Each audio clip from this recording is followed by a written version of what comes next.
Ito ang kasaysayan ng isa sa pinakamagaling na basketball player sa Pilipinas. Totoo bang may ginoo ng isang nurse sa loob ng maliit na kwarto ng Bello Clinic? Totoo bang siya ang pumupuno sa personal na pangangailangan ni James na hindi na ibibigay ni Chris dahil busy ito palagi sa mga TV tapings? Ano ba ang totoong rason ng kanilang paghihiwalay? Inilihim nga ba niya kay Chris na mayroon na siyang nabuntis bago sila ikasal? Totoo bang 48 million ang halaga ng pera na nais niyang makuha para sa paghihiwalay nila? Sino-sino ang mga babaeng kanyang nakaugnayan? Kilalanin natin ang shy boy na si James Yap. Tara, alamin natin sa history. Disclaimer, lahat ng aming babanggitin sa video na ito ay mapapanood at mababasa din sa iba't ibang online sites at articles. Si James Carlos Agravante Yap Sr. ay ipinanganak noong 15 ng Pebrero 1982 sa bayan ng Escalante sa Negros Occidental. Pangalawa siya sa 4 na anak nila Annie Agravante Yap at Carlos Yap.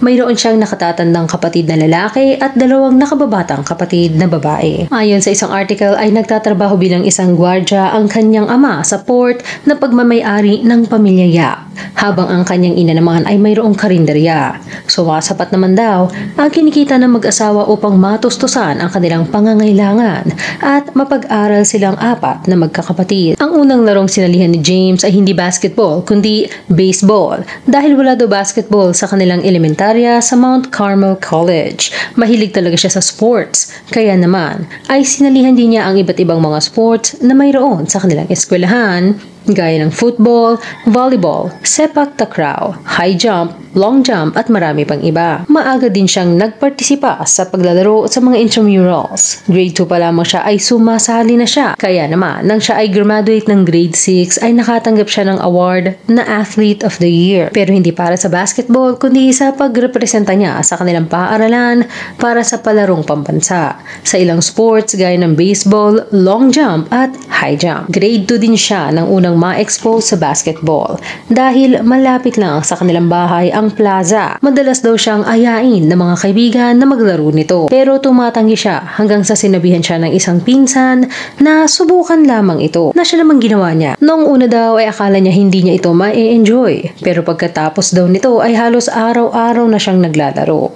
Kaya naman, talagang nangitim daw siya noong bata pa dahil kadalasan bilad sa araw mula 2 p.m. hanggang 4 p.m. Kailangan kasi nilang maglaro ng maaga dahil pagdating ng 4 p.m. ay dadating na ang mga mas matatanda at mas malalaking mga bata na paaalisin sila. Kapag naman nangyari ito ay mayroon silang napupuntahang basketball court na nasa likuran lamang ng bahay nila James. Sa grupo nilang magbabarkada ay si James daw ang pinakatutok sa basketball na kahit tirik ang araw ay naglalaro ng bola. Kaya naman tinawag siyang Batang Plaza. Wala naman daw siyang anumang responsibilidad sa bahay at hindi naman strikto ang kanyang mga magulang. Pero importante sa kanilang pamilya, nakakain sila ng sabay-sabay. Kaya naman, kapag naririnig na niya ang sit-sit ng kanyang ama, ay hudyat na ito na kailangan na niyang umuwi upang sabay-sabay silang kumain. Pero dahil bata pa siya, ay hindi niya ito perpektong nasusunod. Madalas daw siyang mapagalitan ng kanyang nanay dahil sa sobrang hilig niya sa pagbabasketball ay madalas siyang hindi kumakain. Pero dahil na rin sa takot niya sa kanyang nanay, ay hindi niya pinababayaan ang kanyang pag-aaral. Pag-uwi ay ginagawa na niya ang kanyang mga takdang aralin bago maglaro. Noong panahong ito ay hindi daw siya binibigyan ng allowance ng kanyang ama, kaya naman dumidiskarte na din si James. Pagkatapos ng eskwela ay dediretso na siya sa mga naglalaro ng tennis upang maging ball boy o yung tagakuha ng bola. Kadalasang 1 oras ang itinatagal ng laro at kumikita naman siya ng 2 piso para dito na aniya ay malaki na noong panahong iyon. Pagkatapos ito ay dediretso siya sa basketball court upang tumaya o kaya naman ay mag-shooting. Noong panahong ito ay malaki na daw ang kalaban niya gaya ng mga tricycle drivers at padjak drivers at nagagawa niyang manalo ng 10 piso. Maagang nakitaan ng talento si James. 9 na taon pa lamang daw ito ay nakitaan na siya ng potensyal ng kanyang tiyuhing si Emmanuel Yap na siya naman nagtulak kay James sa basketball. Iba kung maglaro si James. Halos lahat daw ng ibang manlalaro ay nais lamang magpasikat. Si James naman daw ay talagang na-enjoy lamang ito. At pagdating daw ng 12 taong gulang ay nasabi niya sa sariling sisikat ang batang ito. Sa edad na 10 ay naging parte si James ng Milo Basketball Camp sa Bacolod. Para naman sa high school ay dinala siya ng kanyang tito Emmanuel sa Bacolod upang mag-aral sa Taytong High School School. Makalipas ang isang taon ay lumipat siya sa Iloilo Chinese Commercial High School na ngayon ay kilala na bilang Hua Xiong College of Iloilo, kung saan mas tinatangkilik ang pagbabasketball. Mayroong malaking dormitoryo ang eskwelahan kung saan 50 atleta ang maaaring manatili habang sinusunod ang patakaran ng institusyon.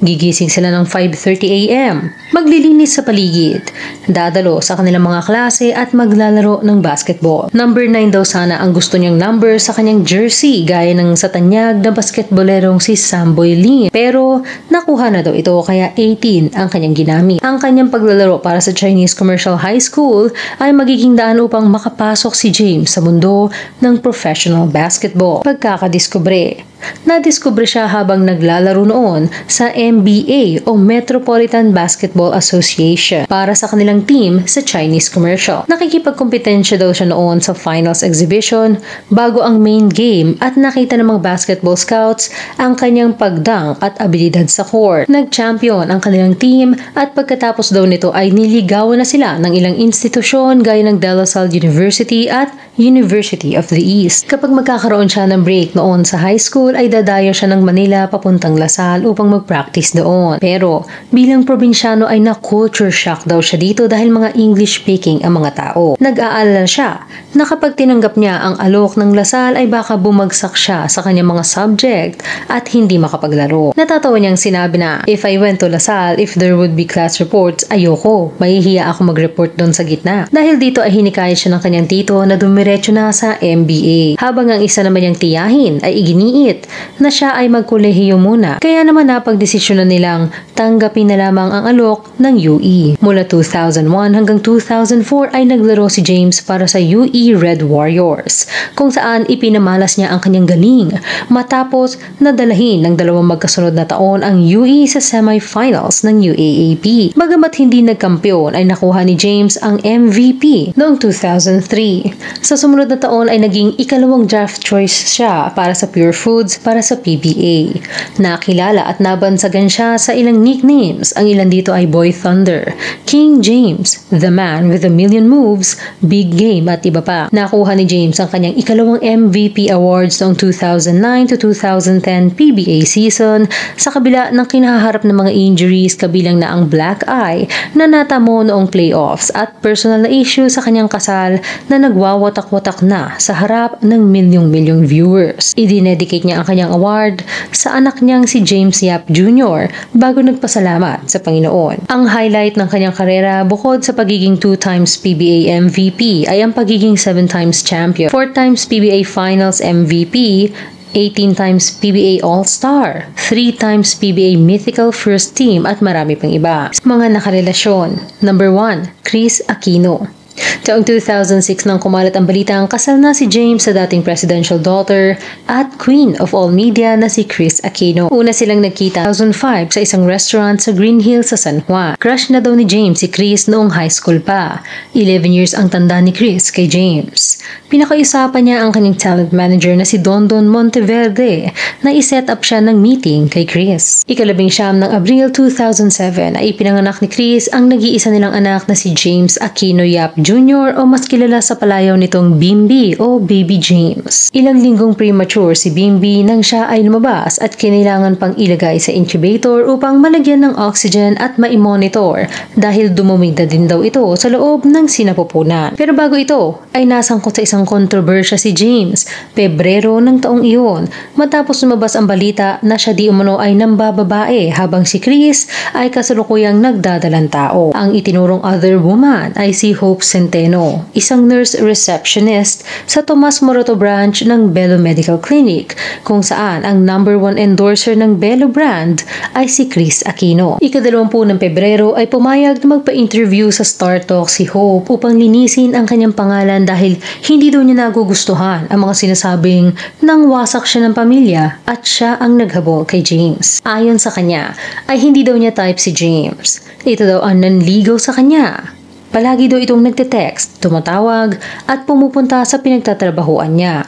Nagbibigay din daw si James ng chocolate at bulaklak sa kanya at ang pinaka nagustuhan niya dito ay ang pagiging malambing. May mga ipinakitang text message daw si Hope sa interviewer na magpapakitang si James ang naghabol. Nagsimula daw sila magkaroon ng relasyon mula Marso 2006 hanggang Enero 2007. Noong una ay hindi niya daw alam na kasal na ito dahil hindi pa isinasa publiko ni Chris at James ang kanilang kasal. Kaya nang malaman niya ito ay in love na daw siya kay James kahit 2 linggo pa lamang silang magka-text. Pero nang umamin daw ang mag-asawa na kasal na sila ay nasaktan daw si Hope dahil nahulog na ng tuluyan ang kanyang loob kay James. Kaya naman, kahit may asawa na ito ay pumasok pa rin siya sa pakikipagrelasyon dito. Siya daw ang naging sumbungan ni James sa mga problema nila ni Chris. Ayon kay Hope ay naaawa siya dito dahil hindi daw 100% na masaya si James. Palagi daw silang nag-aaway ni Chris at mula nang ikasal sila ay hindi na nakakalabas si James upang pumunta kung saan-saan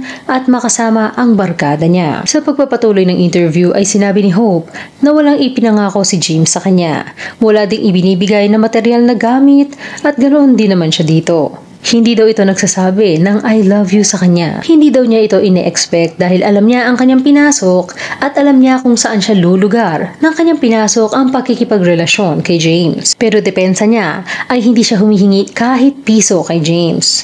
Humingi siya ng patawad kay Chris dahil nasaktan niya ito. Biktima lamang din daw siya dahil na-in-love siya kay James na sa kanyang pananaw ay tanging kasalanan niya ay nagmahal siya. Mayroon namang bahagi ng interview na hindi maaaring i-ere dahil sa mga alituntunin ng telebisyon. At ito ang mga ikinuwento ni Hope off-cam na mga intimate na bagay na pinagsaluhan nila ni James. Personal na pangangailangan ni James na hindi na ibibigay ni Chris dahil busy daw ito palagi sa mga TV tapings. Tuwing Lunes lamang daw sila nagkikita sa clinic sa isang maliit na kwarto habang sa ibang araw ay puro text at tawagan lamang. Kapag nagkikita daw sila ay ginagawa nila ito sa isang maliit na kwarto, literal Hope ang lahat sa tuwing magkakanap ang kanilang pagtatagpo. Alam daw ng kanyang mga katrabaho ang kanilang mga nakaw na sandali. Kaya naman masama ang kanyang loob sa mga dating kaibigan at katrabaho dahil binabaligtad daw siya ng mga ito dahil natatakot na mawalan ng trabaho. Ang mga dating kaibigan at katrabahong sinasabi ni Hope ay sina Ellis Estrada Pescones, ang kanilang PR officer, si Mitos de la Cruz, ang scrubber, at si Nice Pangan, isang esthetician. Ayon kay Ellis, bukang bibig daw ni James kung gaano niya kamahal ang kanyang asawa.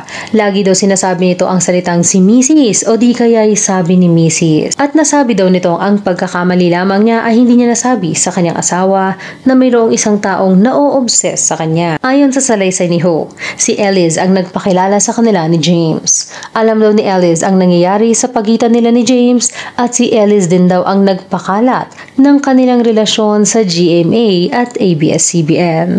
Sabi naman ni Ellis, si Hope daw ang naghahandle ng schedule ng reception at hindi niya daw magagawang suportahan ang ganong klaseng bagay dahil may asawa at anak din siya at alam niyang masakit ito sa pamilya ng tao. Ayon naman kay Mitos, napaka-imposible daw na may mangyari kay Hope at James sa isa sa kanilang rooms dahil kada oras ay mayroong dumarating na pasyente. Kapag daw siya ay gumagawa ng procedure ni James, ay ayaw daw nitong nagpapaiwan at ayaw din daw nitong sarado ang pinto. Kaya walang oras na maiiwan ang dalawa na sila lamang ang magkasama. Pero may pagkakataon daw na bigla na lamang pumasok si Hope sa room.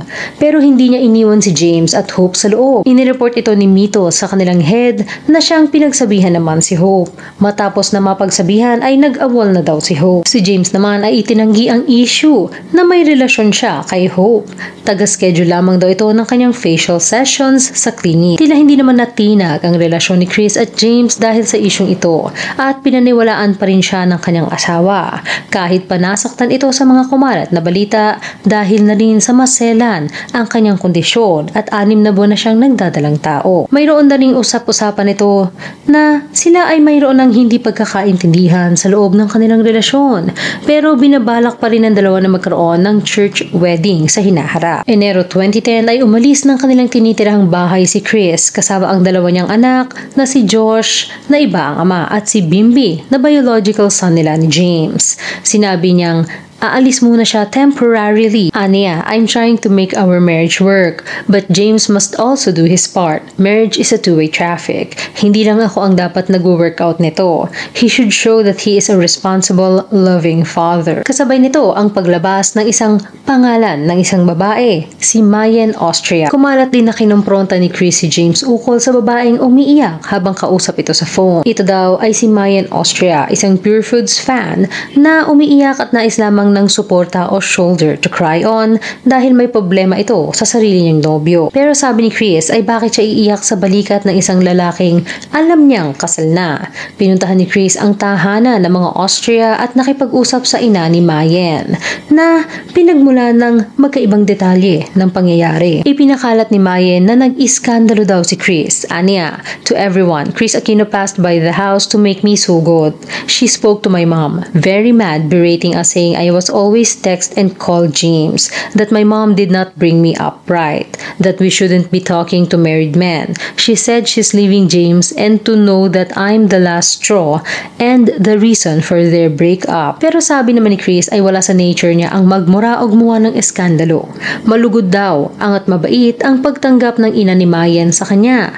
Tinanggihan niya ang anak nitong pumasok siya sa kanilang bahay pero kinausap daw niya ito ng simple at may paggalang upang ipaalam ang nangyayari nang hindi kailanman tinaasan ng boses. Pero pagdating ng ika-10 ng Hunyo 2010, inanunsyo ni Chris na hiwalay na sila ni James at hindi na maisasalba ang kanilang kasal. Nag-file ng annulment si Chris at sa kalagitnaan ng kanilang paghihiwalay ay nagkaroon ng issue ukol sa settlement na humihingi umano si James ng 48 million mula kay Chris. Pero sa huli ay pinagtanggol pa rin ni Chris si James at sinabing fair ang naging settlement nila at sa tingin niya ay hindi naman naging greedy si James dito.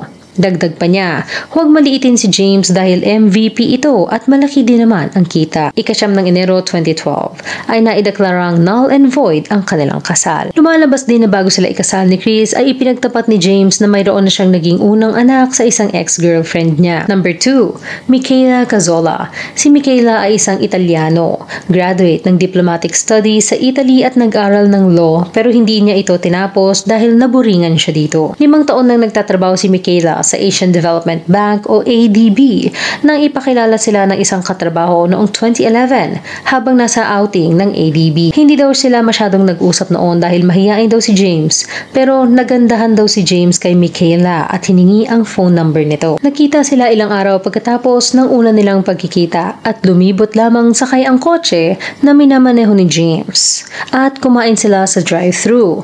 Noong araw daw na iyon ay si James naman ang nagsasalita habang si Michaela ang tahimik. Agosto 2012 pa sila muling nagkaroon ng ugnayan nang bisitahin ni Michaela ang kanyang pamilya sa Italy. Nag-iisang anak si Michaela at nagustuhan ng kanyang mga magulang si James. Nagustuhan din naman ng pamilya ni James si Michaela. Setyembre daw niya sinagot si James pero hindi niya tanda ang eksaktong araw. Agosto ng taong 2016, ipinanganak ang panganay nilang lalaking si MJ at Hunyo 2018 naman ipinanganak ang bunso nilang si Francesca Michelle. Hanggang dito na lang. Kayo anong masasabi nyo sa kasaysayan ni James Yap? I-comment lamang ang inyong opinion sa ibaba. Salamat sa pakikinig. Huwag kalimutang mag-subscribe sa aming channel at i-click na rin ang notification bell. Hanggang sa muli.